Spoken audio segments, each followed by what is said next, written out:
fool America on this episode of The Hot Zone. This is The Hot Zone. Engaging with the news in a whole new way, international war correspondent Chuck Holton brings insight into areas of crisis and lets you help those affected. Hey folks, Chuck Holton here. I hope you're enjoying your Memorial Day weekend as much as I'm enjoying mine. As you can see here, I'm out on the range here at the farm and getting ready to put some lead down range because it's a good time to, anytime's a good time to do that, but especially Memorial Day weekend. Because, really, do you know how few places on the planet you can actually just walk out in your backyard and take a M4 military grade weapon? Well, this is actually a sporting rifle because it's not automatic, but who's counting, right? I don't like automatic anyway. It's too expensive to shoot. But how many places in the world can you just walk out in your backyard and do this?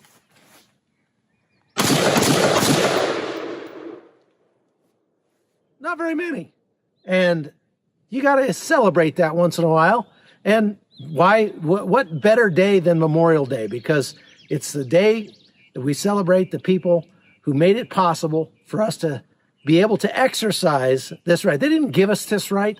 The government didn't give us this right to protect ourselves, to be able to own a firearm to protect ourselves. These are inherent rights that we've had that are codified in our Constitution and respected by the government. You realize the Constitution is there to limit the government, not to limit me. And it's a good day to remember that here on Memorial Day. It's just one of the many things that makes America an absolutely great place to live. And, I get really tired of listening to these politicians who very often lately are liking to say things like America was never great, America was never all that great, that sort of thing. Probably because they have never been out on a range like this. If they get a chance to go do this, I think that they're going to maybe change their mind. But it kind of makes me think about a year ago, a little over a year ago, I guess, January of 2018, there was a high school teacher out in California, and he made some really disparaging statements about the U.S. military. So I want to show you that, and I want to show you what my response was at the time. First of all, last week, a California high school senior named Victor Quiñones was sitting in class just kind of minding his own business. And his teacher took issue with his fashion choices. See, he was wearing a U.S. Marine Corps sweatshirt, and that really set his teacher off. So take a listen to what happened next. The data is in. We don't have a good military. Think about the people who you know are over there. Your stupid Uncle Louie or whatever. They're dumb. They're not like high-level thinkers. They're not academic people. They're not intellectual people. They're the lowest of our low. That teacher is Gregory Salcido. He's not only a teacher there at the high school, he's also a former council member. He's on the city council and a former mayor of that town, Pico Rivera, California. Gregory Salcido referred to members of our military as not high-level thinkers. That's a quote. They're not academic people, he said. They're not intellectual people, and used a bunch of other epithets that we can't share with you on television. Aside from the irony of using his First Amendment rights to denigrate, which for Mr. Salcido means to talk badly about, the very people who give their youth and sometimes their lives to protect his own rights, let's just destroy this bigoted stereotype once and for all, that dummy in the military stereotype. See, Mr. Salcido has a liberal arts education from Whittier College in California. It's a private school. Now, leaving aside the obvious oxymoron of using liberal and education in the same sentence, let's take a closer look at Whittier and compare it with American service academies like West Point and the U.S. Naval Academy in Annapolis, Maryland. So Whittier accepts like 61% of applicants to its college. The U.S. Naval Academy, by comparison, accepts only 9%. Same with the West Point, the U.S. Military Academy in New York, and the Air Force Academy as well, only 9 or 10% acceptance rate. You also have to have a recommendation from your congressperson in order to get into that school. I don't believe Whittier is that way. Now, average ACT scores at Whittier are in the low 20s. That would translate it to a SAT score of around 1,100 or so. Well, West Point, you'd need to have a score at least 10 points higher on the ACT, which is close to 1,500 on the SAT, just to be average. To win an appointment to the United States Air Force Academy, according to their website, you must meet high leadership, academic, physical, and medical standards. You have to be of good moral character. I think Mr. Salcido is proof right there that Whittier doesn't have any such standards. But let's not just compare the cream of the military crop. Mr. Salcido referred to U.S. troops as the lowest of the low. Well, as it turns out, today, 70% of high school students in America are not fit enough to enlist in the U.S. military. Less than half score high enough on their ASVAB entrance exam to even qualify for the least technical positions the military has to offer. My own son, when he went to talk to the recruiter just a few weeks ago, I was with him, and talking to the recruiter, he said that of every 10 people that take that ASVAB test in West Virginia, he only has 2 that even pass.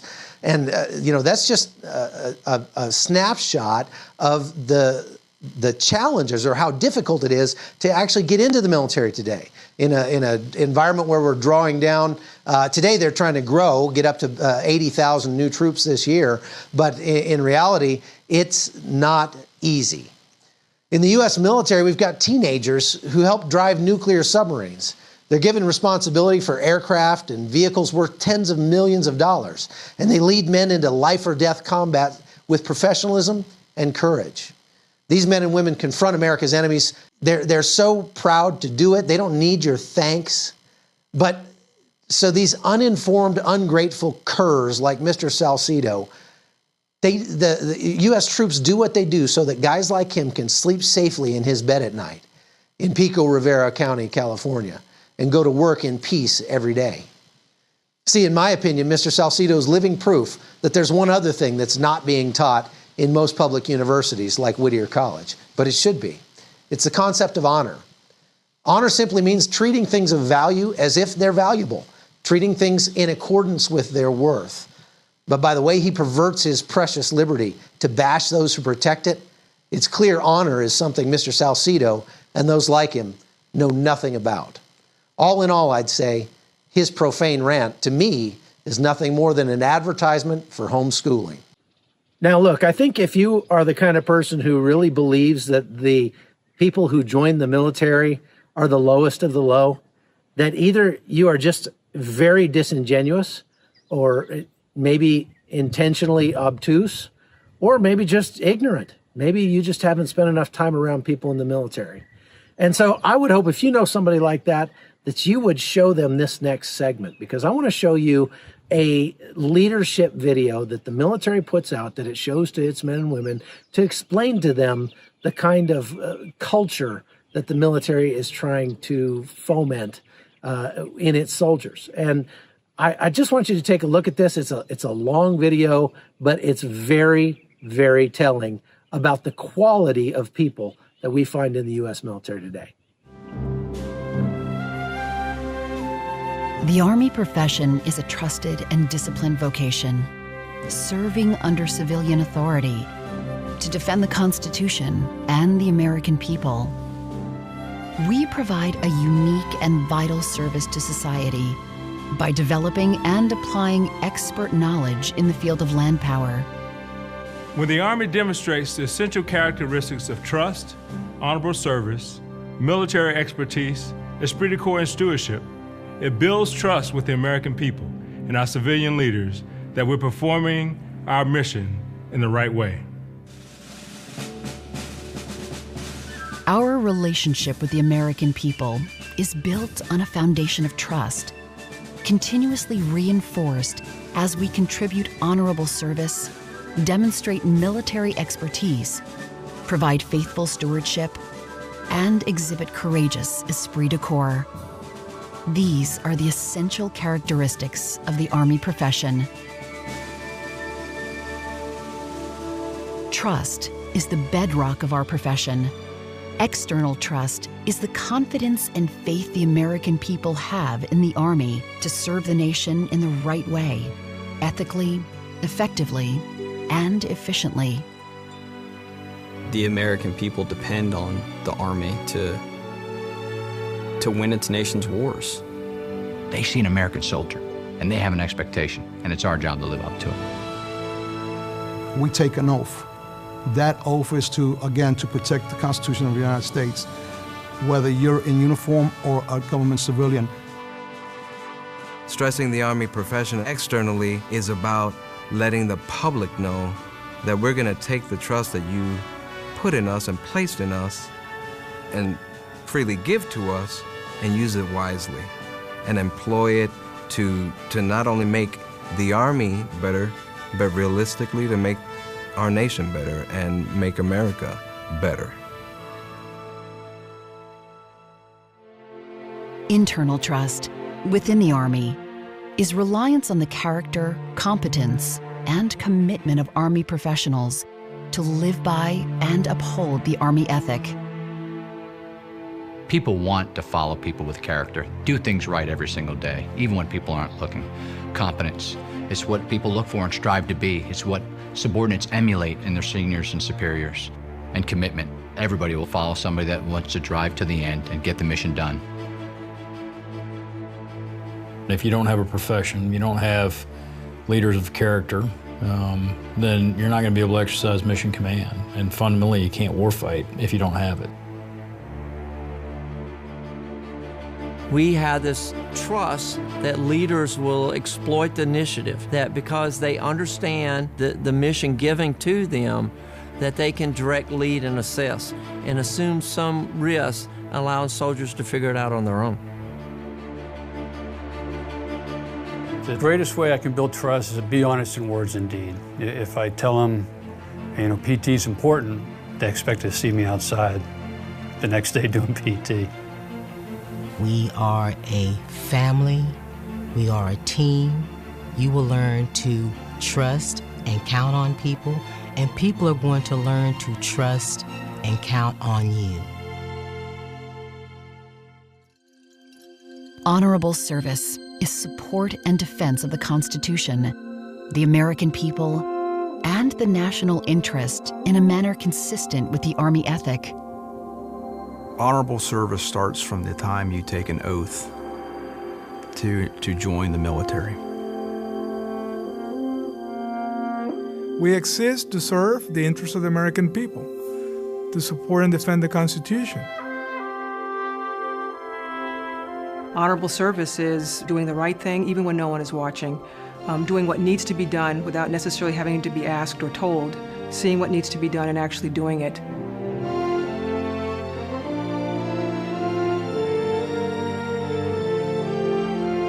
Military expertise is the ethical design, generation, support, and application of land power. It is understanding our professional body of knowledge, our doctrine, which is our professional body of knowledge. It's being able to execute the tasks that the nation expects us to be able to execute. So to have an effective team in combat, you've got to have competent leaders, you've got to have competent soldiers, you've got to have competent units. We develop military expertise through a very old time-tested routine, and that's practice. Readiness is one of our main responsibilities, and the Chief of Staff of the Army is #1 priority for us. And in order to be ready, you have to practice those things that you want to do best. The best units we have in the Army do the simple things very well, and that's because they exercise those tasks that are critical for their survival on the battlefield and a means for them to win the nation's wars. It starts with the soldier's creed. I'm an expert and I'm a professional. With what we do, we have to be experts at our job, because when we're out on the battlefield, that's where it all comes to fruition.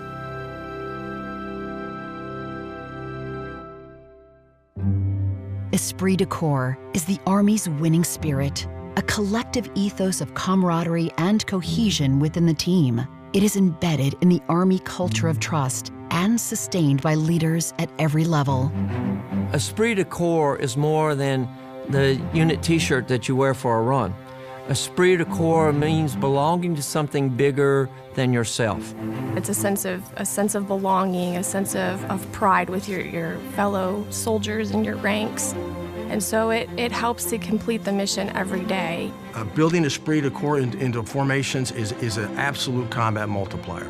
And when the chips are down, when the stuff gets tough, units, formations, teams, tribes that have a very strong sense of cohesion throughout history have always performed magnificently on the battlefield. At the end of the day, in front of adversity, conflict, disaster, chaos, there's a semblance of calm that esprit de corps established. You're not alone. You're going through this as a collective, not as an individual. The outcome is greater than yourselves. Stewardship is the responsibility of Army professionals to strengthen the Army as a profession and to care for the people and other resources entrusted to them by the American people. Now, as a senior leader of the Army, I have a responsibility for stewardship of the Army, not only today, but for the long term. So are we investing in our junior leaders? Are we making the right investment in equipment and doctrine and concepts and all those things for the future? And also for stewardship of our monetary resources, our American public needs to know that we are doing everything we can to make sure that all those resources that are invested in us are spent wisely and on those capabilities that we really need to take care of those that are relying on us. But stewardship of the Army profession is much bigger than stewardship of resources. Leaders must mentor and train soldiers and Army civilians to have these same set of values, to be ready to be the future leaders of our profession, and to carry it forward into the next generation. A lot of times we tend to relate stewardship to money and finances, but in this profession, it's also about being a good steward of the lives that are entrusted to us. So whether it's someone's son or daughter, or their mom or dad or sister or brother, that life is precious to those individuals. So it's incumbent upon us as leaders to be good stewards of those lives that are entrusted to us.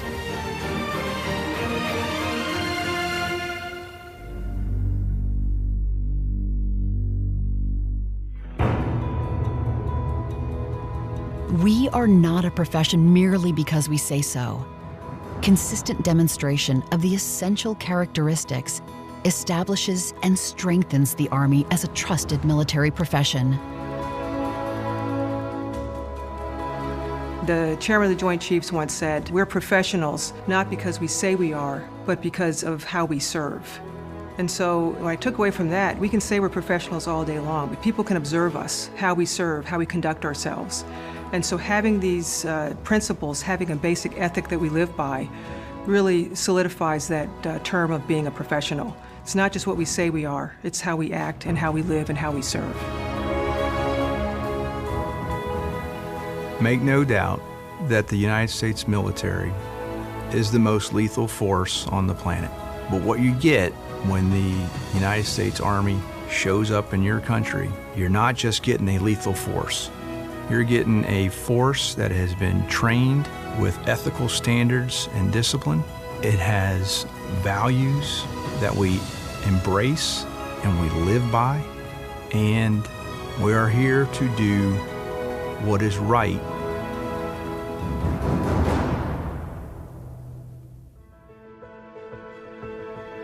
Whether it's in the honorable service of generations of battle-tried heroes, the expertise of our soldiers and civilians, the esprit de corps of storied units, or the stewardship of senior leaders, the Army builds trust as a profession by accomplishing the mission in the right way, both for today and for tomorrow. The Army exists as a profession for one reason: to serve the nation by supporting and defending the Constitution in a way that upholds the rights and interests of the American people. Regardless of component or cohort, we share an identity as trusted Army professionals with character, competence, and commitment. We are Army Strong. absolutely fantastic. I don't know how you can watch a video like that and not say that the men and women in our armed forces are the best and the brightest of us, and that their sacrifice, whether it's sacrifice overseas or sacrifice here at home, just the fact that they're giving their youth to this country, they're writing a blank check to this country to do what needs to be done to keep us safe and safeguard our liberties, like this one. I don't know how you can not respect that. Memorial Day is a day all about honor. It's about honoring the things that are important. Honor means just to value things that are valuable. And it is absolutely valuable when people put themselves at risk for the benefit of others. And that's exactly what our men and women in uniform do. So maybe today, take some time and go out and exercise some of these great liberties that we've been safeguarded, we've had safeguarded by our men and women in uniform. And as for me, that's what I'm going to do for the next hour or so. So enjoy. We'll see you later. One more thing I want to point out before we go is that if you do go out to the range, don't forget the 4 rules of gun safety. All guns are always loaded. Never let the muzzle cover anything you're not willing to destroy. Keep your finger off the trigger until your sights are on the target. And always, always, always be sure of your target.